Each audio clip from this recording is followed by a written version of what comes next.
My name is Jasmine Espy, and I am a hidradenitis suppurativa advocate, journalist, and filmmaker. I first developed hidradenitis suppurativa when I was 11 years old, and I was diagnosed by an HS specialist. One of the symptoms that I got was raised skin. I had a boil the size of a golf ball under my right armpit, and it was red, tender, and extremely painful.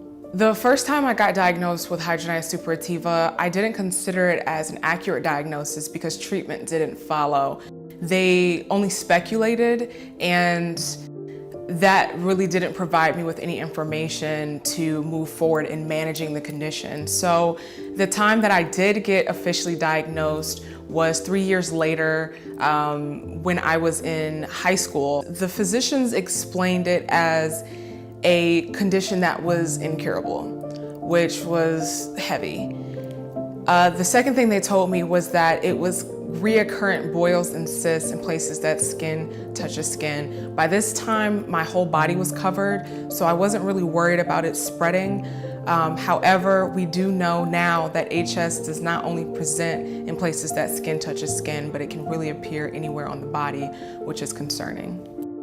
HS affects my daily life significantly. It is a burden on every aspect of my life, from what I eat to my ability to perform activities, to working, to what I dress, what I sit on, how I operate. It's just from top to bottom, it affects everything. I would say the most difficult part about dealing with HS, especially as a woman, is dealing with it in the groin area and the buttock area. That's where it mostly affects me now.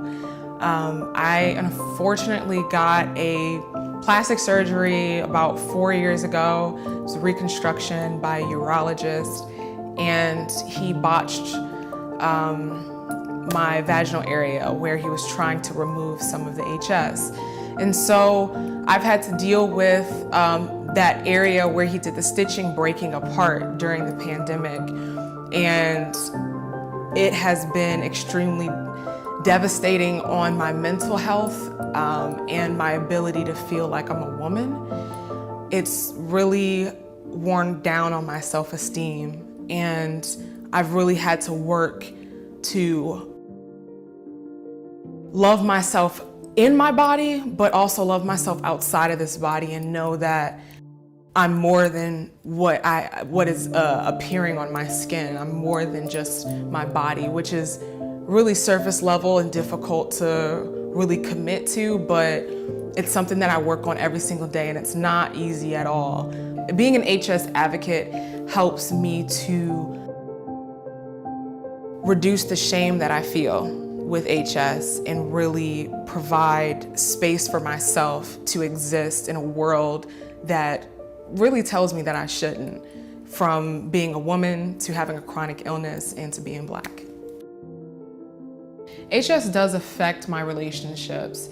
I have really seen it affect my familial relationships and my friend relationships, but not in the aspect that you would think. It's not because anybody rejected me, it's really because of my own emotional and personal issues and battles. When I first developed HS, I didn't really understand what I was going through, so it was a lot to process at the age. I was 11. You can only imagine what it would be like to have boils in open skin and drainage and scar tissue constantly. And this is not like a once every couple of months thing. It's like every month, almost. It felt like every week, honestly, that I would get a new boil on top of a open wound. So imagine that, it's terrible. I share my HS story for the 11-year-old girl that was never able to have agency over her body.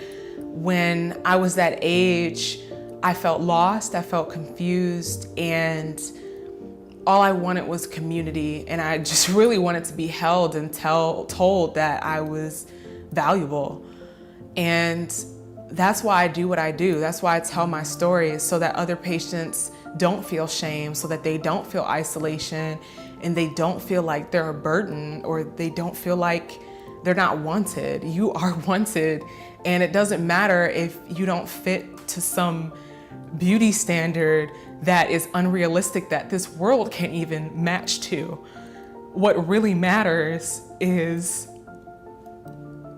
that you know who you are as a person, as a patient, as a being. You are more than your body, you're more than your experience, you're more than your chronic illness. And I think that every patient needs to know that.